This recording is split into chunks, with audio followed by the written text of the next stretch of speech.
China's magical growth in last more than 40 years has very strong connection with its history. Some of the key incidents provided an opportunity for exceptional national growth, and those are analyzed by Professor Kishore Mahbubani. He is a distinguished Singaporean diplomat and academician and shares his unique perspectives on China's history and its rise. Mahbubani's views are often seen as pro-China, but he maintains that his goal is to provide a balanced and nuanced perspective on China's role in the world. His books, such as Has China Won? And Living the Asian Century, delve deeper into these themes and offer insights into how the world can better understand and engage with China. Mahbubani also shares very deep insights of China's history and links them with last 45 years' miracles of unprecedented economic growth that world still cannot believe.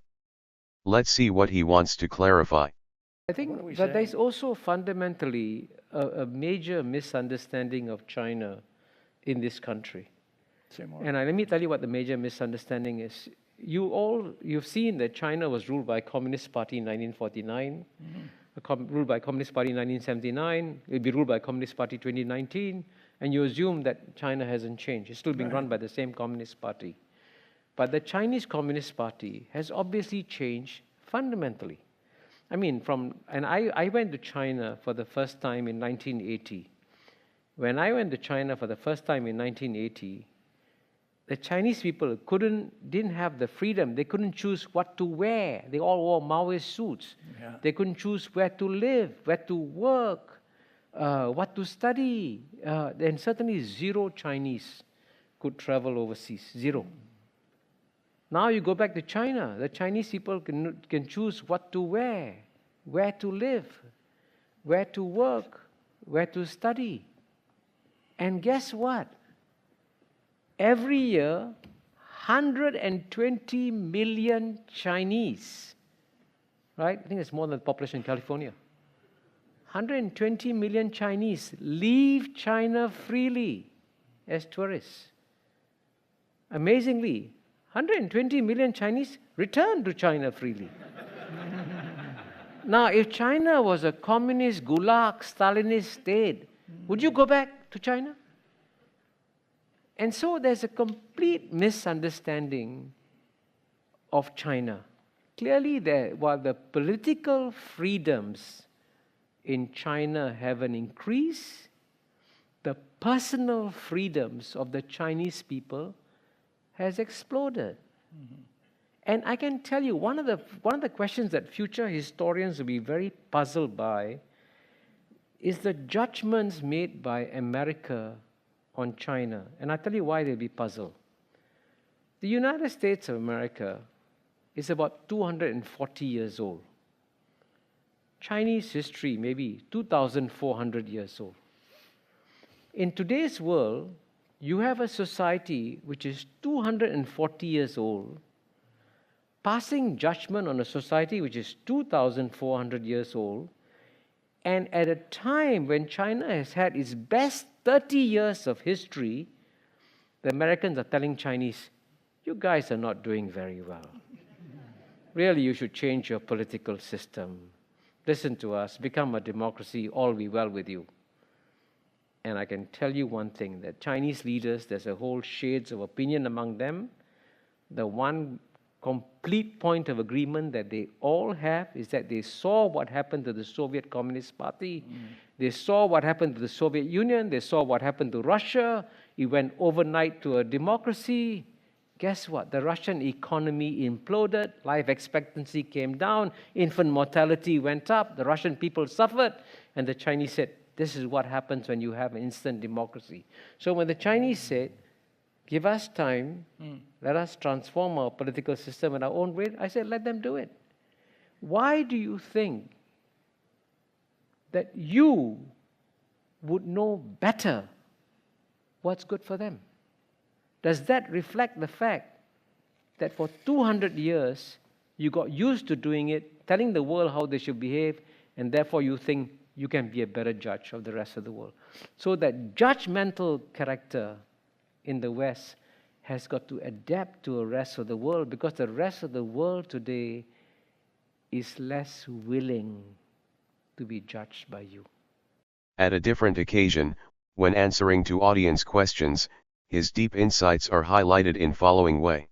That the West doesn't understand China. That's very, very clear. And I see my role, I'm not Chinese, as you know. By the way, I don't read Chinese, I don't speak Chinese. And actually, I don't claim to be an expert on China, okay? But I've been obviously watching China for 50 years, right? And I've gone to China a few dozen times. And I also live in a Chinese majority society, which is Singapore. And so I have a sense of how the Chinese mind works.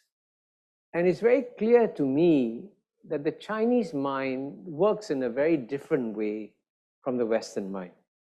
Now, of course, when the Chinese, like the Japanese, by the way, when they come to America, they pretend that they agree with everything.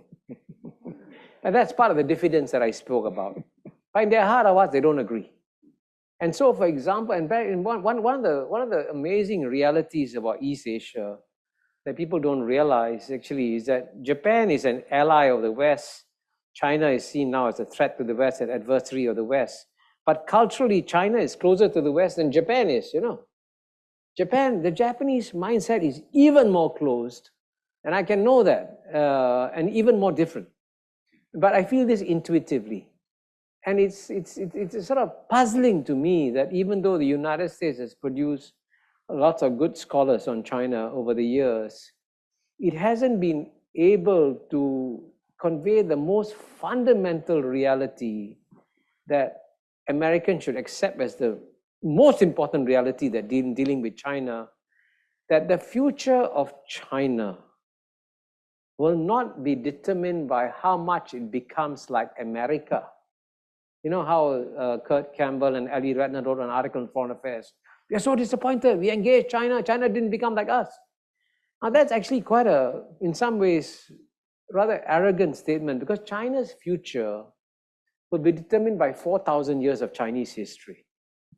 I mean, 4,000 years of history, there are all kinds of cultural impulses, cultural norms, cultural roots. And so they are at play within Chinese society. And I want to add another point. If the Chinese Communist Party was not in conformity, broadly speaking, with the deeper cultural roots of China, it couldn't survive. You have to, in one way or another, be part of that cultural framework. And so for me, it is actually fascinating. I watch China as an outsider. It is fascinating to see the return of China because China is clearly struggling. It's struggling to find the balance between adopting a lot of Western norms, like free market economics, and at the same time keeping its own norms, and then blending them. And sometimes they blend them so ingeniously, I wonder how the hell they do it. But at the end of the day, you have to judge China by the results. And the fact that they have gone from having 1/8 the size of the Chinese GNP to only being a few percent smaller is an amazing achievement. How did they do it? Right? It wasn't just by copying from the West. It's also by using some of their strengths. And that's something that we have to understand. You have to understand China on Chinese terms and how they view it. And it's not easy. At another occasion, Professor Kishore Mahbubani discusses Western ignorance of China's history, and he highlights incidents that are of prime importance to understand root cause of Chinese nation's bigger cause of national growth. Let me pick a very sensitive example. Germany is very, very careful in its relations with Israel. Very careful. Why? History. You remember history? Now, I would say Europeans should be very, very careful dealing with China. Why? History. The Chinese remember exactly, with great precision, everything that happened in the century of humiliation, which, by the way, they have for the last 30, 40 years actually suppressed because they didn't want to have that trouble China's relations with Europe.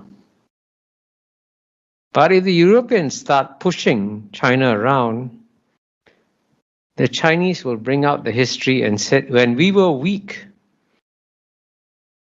you didn't come and save our human rights.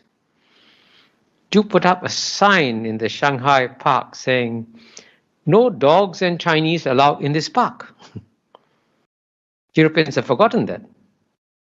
Chinese remember that. And when all this history surfaces, right? And I can tell you that what actually sparked the revival of China was something that also happened 100 years ago, right? When after Germany lost World War I, and China had sent, I don't know the exact figures, 400,000 to 500,000 Chinese to help the Allies in their effort against Germany.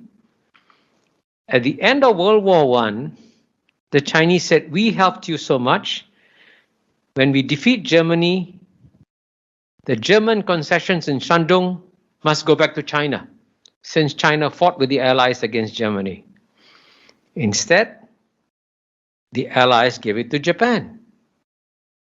And that started the great revival of China, because the Chinese said, this is so humiliating. We cannot accept this. Right? How many Germans, how many Europeans remember this? The Chinese, every Chinese knows this. So if you don't know the history of what Europe did to China from roughly 1842 to 1949, then you are at a great disadvantage in dealing with China. If you like to know more about world practices on HR, management, leadership, or want to listen views of renowned experts, please join our community. Subscribe now and hit the bell icon to stay updated with our latest videos. Like, comment, and share your thoughts with us. We love hearing from you. Let's grow and learn together.